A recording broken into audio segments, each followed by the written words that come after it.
Hello friends, welcome back to my channel. তো তোমরা অনেকেই কমেন্ট বক্সে জানিয়েছিলে যে যাদেরকে আমরা এনসিডিতে সাসপেক্ট করছি, তো তাদেরকে আমরা কিভাবে রেফার করব আর ওই এনসিডি ডায়েরিটা কিভাবে ফিল আপ করতে হয়। তো আজকে তোমাদের সাথে সেটাই শেয়ার করব। আর যারা আমার চ্যানেলে নতুন তারা অবশ্যই সাবস্ক্রাইব করে দিও। তো চলো শুরু করা যাক। তো ফার্স্টেই তোমরা আসল প্রসেসটা জানো। ফার্স্টে সিব্যাক ফিল আপ হবে। সিব্যাকটা আশা ফিল আপ করে নিয়ে তোমার কাছে জমা দেবে। তারপরে হচ্ছে তুমি এনসিডি স্ক্রিনিং করবে 30 অ্যান্ড অ্যাবাভ 30 ইয়ার পপুলেশনে। যাদেরকে স্ক্রিনিং করছো তাদেরকে এনসিডি রেজিস্টারে ফিল আপ করবে। তারপরে যদি কোনো সাসপেক্টেড কেস হয় তাকে হচ্ছে তোমাকে নিয়ারেস্ট হায়ার ফেসিলিটিতে রেফার করতে হবে, ঠিক আছে। তো এবার রেফারটা কিভাবে করবে, যদি টেলিকনসালটেশন তোমার কাছে অ্যাভেলেবেল থাকে এখন, তাহলে টেলিকনসালটেশন করে দেবে। যদি এমন পেশেন্ট থাকে সে হয়তো নিয়ারেস্ট হায়ার ফেসিলিটিতে যেতে পারবে না, যদি তোমার কাছে টেলিকনসালটেশনের সুযোগ সুবিধা অ্যাভেলেবেল থাকে তাহলে অবশ্যই তাকে টেলিকনসালটেশন করো। আর যদি তাকে হায়ার ফেসিলিটিতে রেফার করো তাহলে অবশ্যই তাকে এনসিডি ডায়েরি দিয়ে রেফার করতে হবে। তো আজকের টপিকটা হচ্ছে এনসিডি ডায়েরি রিলেটেড। তো অনেকে তোমরা জানিয়েছো যে ওটাকে কিভাবে ফিল আপ করে আমরা রেফার করব, তো সেটাই আজকে দেখবো। তো চলো শুরু করা যাক। এটা তোমরা সবাই জানো, এটা হচ্ছে এনসিডি রেজিস্টার, ঠিক আছে। তো যাদেরই 30 অ্যান্ড অ্যাবাভ 30 পপুলেশনে স্ক্রিনিং করবে তাদেরকে কিন্তু এখানে লিখে রাখবে। এই রেজিস্টারটা আমার হচ্ছে 2 নম্বর রেজিস্টার, ঠিক আছে। আর একটা রেজিস্টার আগে ছিল, তো তার কন্টিনিউয়েশন এখানে হচ্ছে। এটা হচ্ছে আমার 2 নম্বর রেজিস্টার। এটা হচ্ছে পেজ 1, যেহেতু এই পেজের কন্টিনিউয়েশন এটা, তো এই নাম্বারটা দিতে হবে পেজ 2, ঠিক আছে। এইভাবে কন্টিনিউয়েশন হবে। তো এখানে দেখো, আর এটা হচ্ছে ইয়ারলি সিরিয়াল নাম্বার, ঠিক আছে। এই পেশেন্টটার ইয়ারলি সিরিয়াল নাম্বার হচ্ছে এইটা। এর দেখো সাসপেক্টেড কেস হচ্ছে ডায়াবেটিস মেলিটাস। তো একে হচ্ছে আমি এবার এনসিডি ডায়েরিতে রেফার করব। কিভাবে রেফার করব, তো এনসিডি আইডি লেখা আছে। একে এনসিডি আইডি কি পড়বে, 2 কেন লিখেছি, কারণ এই রেজিস্টারটা আমার 2 নম্বর রেজিস্টার, ঠিক আছে, এই বছরের। আর 1 কেন লিখেছি, পেজ নাম্বার 1।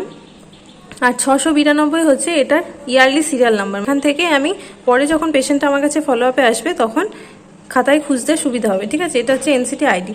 এরপর আসার নাম, তো এখানে আসার নাম লিখবে, এখানে এনএমের নাম লিখবে, পিএইচসি কোথায় আছে, ভিলেজ কোন ভিলেজের আন্ডারে পড়ছে, তোমার সাবসেন্টারের নাম, ডেট অফ সার্ভে, যেদিন সিব্যাক ফিল আপ করেছে সেই সিব্যাকের ডেটটা দেওয়া হবে।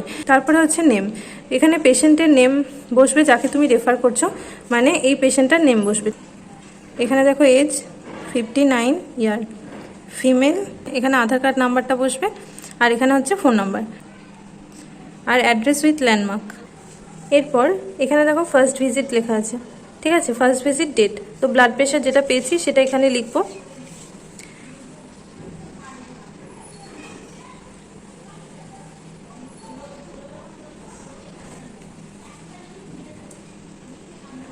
এখানে পালস, তারপরে ওরাল ভিজুয়াল এক্সামিনেশন এখানে দেখো করা আছে, ঠিক আছে। তো এখানেও আমি সেটাই লিখে দিলাম কি ফাইন্ডিং পেয়েছি।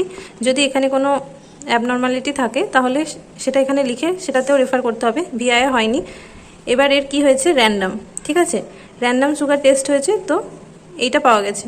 তো এনসিটি যেদিন স্ক্রিনিং হয়েছে সেই ডেটটা কিন্তু এখানে বসবে ফার্স্ট ভিজিটে, ঠিক আছে। তারপরে তুমি সাসপেক্টেড ডায়াগনোসিস, এখানে ওয়েটটা লিখতে হবে।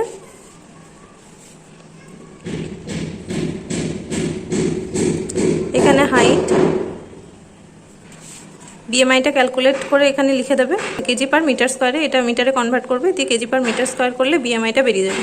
তারপর সাসপেক্টেড ডায়াগনোসিস কি আছে, টিএম, তো এখানে ডিএম লিখলাম। রেফার টু, যেটা হায়ার ফেসিলিটি, তোমার নিয়ারেস্ট হায়ার ফেসিলিটি থাকবে সেখানে তুমি রেফার করবে, ঠিক আছে। তারপরে এখানে কোন ডেটে তুমি রেফার করছো সেই ডেটটা এখানে দেবে। তো আমি এগুলো আর লিখলাম না। এরপর যদি chip complain and history of present illness থাকে তাহলে এখানে এটা দিতে হবে, আর এই জায়গাটা কিছু লেখার দরকার নেই। তারপরে আমরা এই পেজটাতে চলে আসবো। এটা হচ্ছে patient reference slip for CH or ANM, এটা কিন্তু মেডিকেল অফিসারের, তো এখানে করার দরকার নেই, এই পেজটাতেই আমরা ফিল আপ করবো। তো এখানে স্টেটের নাম, তারপর ডিস্ট্রিক্ট, তারপরে এখানে ডেটটা দিতে হবে, ব্লকের নেম আর সাবসেন্টারের নেম। তোমার সাবসেন্টারের নেমটা দিয়ে দিলে পেশেন্টের অ্যাড্রেস হবে, পেশেন্টের name, age, sex, mobile number. এখানে দেখো brief history of illness if any, যদি কোনো হিস্ট্রি থেকে থাকে, হাইপারটেনশন, ডায়াবেটিস বা যে কোনো সিভিয়াস অন্য কোনো রোগের যদি থেকে থাকে, থাইরয়েড, সেটা তুমি ওখানে দিতে পারো। তারপরে হচ্ছে suspected for diabetes, random blood sugar above 140 mg/dl, তো যেই সুগারটা তুমি পেয়েছো সুগার লেভেলটা সেটা ওখানে হবে। তারপরে দেখো পজিটিভ টিউবারকিউলোসিস সিমটম, যেই যদি কোনো প্রিজামটিভ সিমটম থাকে তাহলে সেটা দেবে, আর যদি কমন ক্যান্সার, কোনো ক্যান্সারের সিমটম পেয়ে থাকো তাহলে হচ্ছে এখানে দিতে হবে। আর হাইপার টেনশনের ক্ষেত্রেও সেম, যেই রেঞ্জটা পেয়ে থাকো যদি 140/90 mgর বেশি হয় তাহলে সেটা দিতে হবে। আর সাসপেক্টেড ডায়াগনোসিসে ঘরে HTN বা হাইপার টেনশন ওটা লিখে দেবে, ঠিক আছে। তারপরে রেফার টু যেমন আছে সেরকম। তো আবার ওই পেজটাতে চলে যাচ্ছি আমরা। তো এখানে দেখো রেফার টু লেখা আছে, তো যেই হায়ার ফেসিলিটিতে রেফার করছো সেইটার নাম, রেফার্ড বাই তোমার HWCর নাম বা তোমার নাম, আর নিচেও একটা ডেট আছে, আর signature of CH or ANM, তোমার এখানে সিগনেচার হবে আর নিচে স্ট্যাম্পটা দিয়ে দেবে, ঠিক আছে। এটা দিয়ে হচ্ছে তাকে হায়ার ফেসিলিটিতে রেফার করলে এবার সে হচ্ছে ডাক্তার দেখিয়ে এমআর প্রেসক্রিপশন নিয়ে তোমার কাছে এলো, তখন তুমি কোথায় লিখবে, ঠিক আছে। পরের যে ফলো আপ সেখান থেকে যদি মেডিসিন পায় ভালো, আর যদি না পায় তাহলে তোমার কাছে যদি মেডিসিন অ্যাভেলেবেল থাকে তাহলে তুমি দিয়ে দেবে, তো সেই মাস থেকে স্টার্ট করে দেবে। আর যদি যেই হায়ার ফেসিলিটিতে যাচ্ছে সেখানে যদি মেডিসিন অ্যাভেলেবেল থাকে সেই মাসের মেডিসিন ওখানেই পেয়ে যাবে। তার পরের মাসে যখন তোমার কাছে ফলো আপে আসছে, তো তখন যখন আসবে তখন সেকেন্ড ভিজিটে এখানে ফিল আপ হবে, তারপর থার্ড ভিজিটে এই জায়গাটায় ফিল আপ হবে, ফোর্থ ভিজিটে এখানে, তো এই কলামগুলো সেইভাবেই ফিল আপ হবে। আর এই ফোর্থ ভিজিট যখন হয়ে যাবে তারপরে কোথায় ফিল আপ করবো, তখন এইখানটায় তার প্রেশার সুগার কত পেয়েছো আর মেডিসিন কন্টিনিউ হচ্ছে কিনা সেটা লিখে দেবে, ওজন কত, এখানে তার ডিটেলসটা থাকবে প্রত্যেক মাসে। এখানে ডিটেলসটা আমি লিখে রাখি, তোমরা এখানে লিখে রাখতে পারো। যে হায়ার ফেসিলিটিতে দেখিয়ে এসছে সেখানকার প্রেসক্রিপশনটা আর এই ডায়েরিটা নিয়ে তোমার কাছে আসতে বলবে, এই ডায়েরিতে তুমি নোট করবে, এই ডায়েরিটা পেশেন্টের কাছেই থাকবে। যখন এই পেশেন্টটা তোমার কাছে এরপরে এনসিডি ডায়েরিটা আর প্রেসক্রিপশনটা নিয়ে আসবে, তখন তুমি বুঝতে পারবে যে এ কোন নাম্বার খাতায় আছে, কত পেজে আছে আর কত নাম্বার সিরিয়ালের পেশেন্ট। তখন এই পেজটা খুলে তুমি এইখানে দেখো ডেট অফ ফলো আপ 1, তো এইখানে ডেটটা লিখবে, first follow up, second follow up, এইভাবে এখানে কন্টিনিউয়েশন হবে। এই খাতাটা তোমার কাছে থাকছে আর সিটি ডায়েরিটা পেশেন্টের কাছে থাকছে। তো আশা করি ভিডিওটি তোমাদের জন্য হেল্পফুল হলো। ভিডিওটি ভালো লাগলে অবশ্যই লাইক অ্যান্ড সাবস্ক্রাইব করে দেবে, আর যদি কোনো কোয়ারি থাকে তাহলে অবশ্যই কমেন্ট বক্সে জানিও। তো আজকের মতো টাটা, দেখা হচ্ছে আবার পরের ভিডিওতে।